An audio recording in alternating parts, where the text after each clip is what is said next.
이재명 후보의 공직선거법 상고심 재판에 속도를 내면서 6월 3일 대선 전에 선고가 내려질 가능성이 커졌다라는 관측이 나옵니다. 그러자 민주당 일각에선 조희대 대법원장이 선거에 개입하고 있다라는 주장까지 나오나 봅니다. 들어보시죠.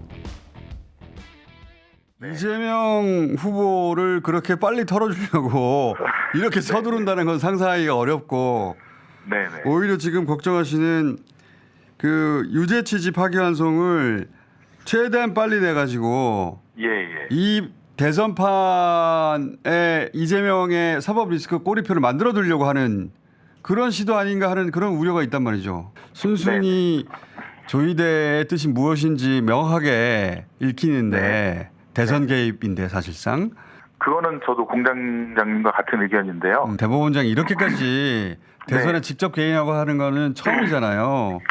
시도를 하는 건 맞는 것 같습니다. 그런 뭐 70년 역사상 제일 빠른 것 같은데요. 이런 경우는 듣도 보지도 못했고 아까 말씀드린 대로 원포인트를 잡아서 원포인트만 해갖고 어떤 결론을 낼 가능성은 충분하지 않은가 우려가 드는. 그러니까 평상시라. 자, 대법원이 이례적으로 속도를 내고 있는 건 맞아 보입니다. 어제 소부에 배당을 했다가 2시간 만에 전합에 회부했고요. 그리고 첫 심리까지 열었죠. 그리고 내일 또 두 번째 심리를 하겠다고 공지를 했습니다. 위원장님. 네. 그렇다고 뭐 김어준 씨나 민주당 김승원 의원 말처럼 대법원장의 대선 개입이라는 주장까지 나올 정도의 속도입니까? 어떻게 보십니까? 아니 그러니까 지금 민주당 입장에서 보면 환영해야 될 거 아닌가요? 제가 볼 때는. 왜냐하면 물론 이례적인 겁니다. 아마 이 전원합의체가 이렇게 자주 빨리 이 회의를 여는 것은 그동안 제가 그렇게 잘 보지는 못했어요. 그렇지만 이재명 대표가 일단 항소심에서 무죄를 받았고, 자 그리고 국민들이 곧 선택을 시간이 돌아오지 않습니까? 그러면 이재명 대표 입장에서는 깔끔하게 이 문제를 해결하고 하는 것이 본인한테도 굉장히 좋을 상황인 것 같습니다. 왜냐하면 지금 일단 이 대법원도 이 사건이 워낙 중대한 사건이기 때문에 소부에 갔다가 바로 지금 전원합의체로 넘겼지 않습니까? 워낙 사건 자체가 중요하니까. 왜냐하면 국민들이 선택을 할 때는 그 후보가 가지고 있는 법적인 리스크 이런 문제에 대해서 대법원이 깔끔하게 해결해 줘야 될 저는 의무가 있다고 봅니다. 아니 지금 대법원에 안 간 사건은 도저히 시간적으로 불가능하겠지만 어쨌건 항소심 끝난 사건을, 그것도 공직선거법 위반 사건을 지금 대법원에 갔다 그러면 대법원 입장에서 보면 원칙은 3개월 안입니다만 아니잖아요. 아니란 이야기는 더 빨리 할 수도 있다는 거고, 그 빨리 하는 이유는 바로 선거 전에 국민들에게 이 후보 찍으셔도 괜찮습니다. 법적인 문제가 없습니다. 라고 해주는 게 저는 법원의 어떤 의무가 아닌가 싶습니다. 자, 이재명 대표가 지금 무죄 났고, 자, 그리고 이 부분에 대해서 본인들이 확신하고 있잖아요. 그러면 빨리 내주는 게 오히려 본인한테 좋은 거 아닌가요? 만약에 예를 들어서 이재명 대표가 대통령이 됐는데도 불구하고 이 문제가 계속 간다 그러면 그거 이재명 대표한테는 굉장히 큰 멍이 아니겠습니까?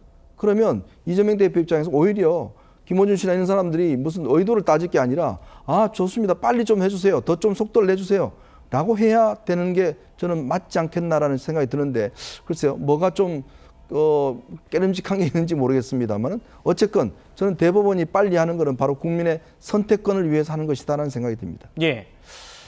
소부 심리 없이 전원합의체 회부를 하고 당일에 심리하고 또 이틀 만에 또 심리하는 이 모든 게 이례적인 건 맞습니다. 제가 법조인들 여러 좀 통화해 보니까 이례적인 건 맞다고 해요. 자, 그러다 보니까 6월 3일 대선 전에 선고가 내려질 가능성이 커졌다라는 게 국민의힘의 분석이기도 했습니다. 한번 들어보시겠습니다. 대법원이 특히 조희대 대법원장이 선거법 관련해서 633 원칙, 6개월, 3개월, 3개월 이거 무조건 지켜라.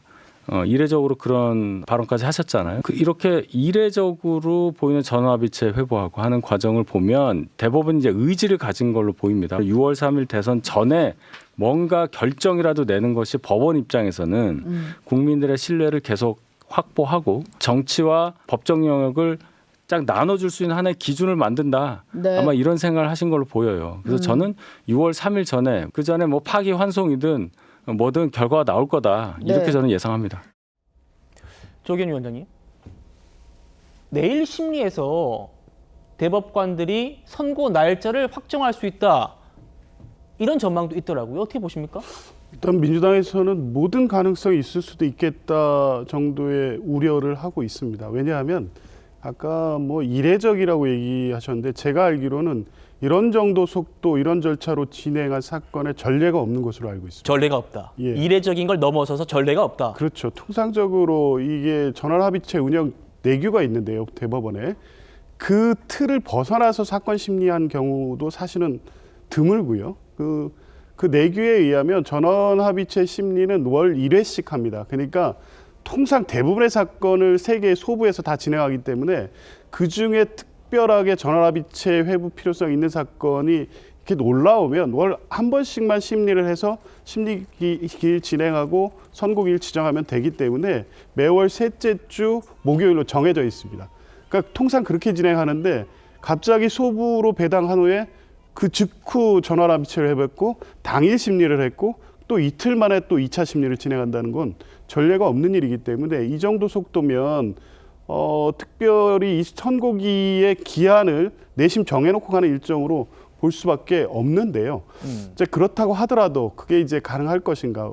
통상 전원합의체 가기 전에 소부 심리를 상당히 걸칩니다. 그 이후에 소부에서 의견이 치열하게 갈리거나 소부의 검토 결과 이 판례 변경의 필요성이 제기됐거나 그리고 이제 이 국민적 관심 큰 사건 이렇게 이제 확인됐을 때 전원합의체로 넘기게 되는 과정을 겪는데 이렇게 직접 가는 경우가 없습니다. 이제 그런 부분을 보면 조희대 대법관의 이게 뭐 직권으로 했기 때문에 특별한 의도와 의지가 있는 것으로 보입니다. 그러면 그게 있다고 하면 사실은 여러 가지 시나리오가 가능한데 5월 3일 그러니까 이 대선 후보 등록 이전 네. 선고 가능성도 분명히 있고 5월 3일 전 선고 가능성. 예, 5월 10일에 후보 등록일 5월 10일 이전 선고 가능성도 있고요. 네. 뭐 아까 문화일보 속보처럼 실제 그러면 바로 내일 심리 이후에 선고일 지정할 수도 있다는 보도가 나오는데 저는 그게 이제 가능할지 모르겠습니다. 왜냐하면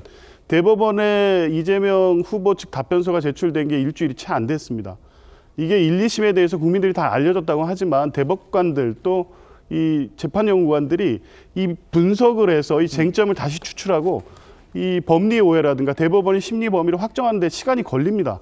그걸 단 2번의 심리 만에 쟁점을 정리하고 선고기일을 지정할 정도로 심리가 진행됐다는 건 이건 제가 도저히 납득할 수 없는 절차입니다. 내일 지정한다는 건 확정된 건 아니니까요. 예, 만약에 이제 그런 정도로 지금 속도 있게 진행되고 있기 때문에 네. 모든 가능성을 열어놓고 있는데 저는 글쎄요 633 원칙을 강조했기 때문에 조희대 대법원장이 그럴 수도 있다는 짐작을 했지만 설마 이렇게까지 진행할 줄은 몰랐어요. 근데 통상 이 중요 사건은 선거 기간에 진행하지 않습니다. 왜냐하면 사건 자체에 대한 판결의 필요성은 있지만 통상 6개월 정도 아무리 빨라도 6개월 정도 걸리는 대법원 심리를 이렇게까지 진행할 경우에 선거에서 이 자체가 쟁점이 돼서 국민들의 유권자들의 선택권이 왜곡될 가능성도 분명히 있는 거거든요. 예. 결과에 관계없이. 이제 이런 과정에 대한 사법적 부담 때문에 사실은 이렇게 진행하지 않는데 그래서 다른 어떤 정치적 의도가 있는 게까지 아닌가라는 의심까지 지금 하게 되는 겁니다.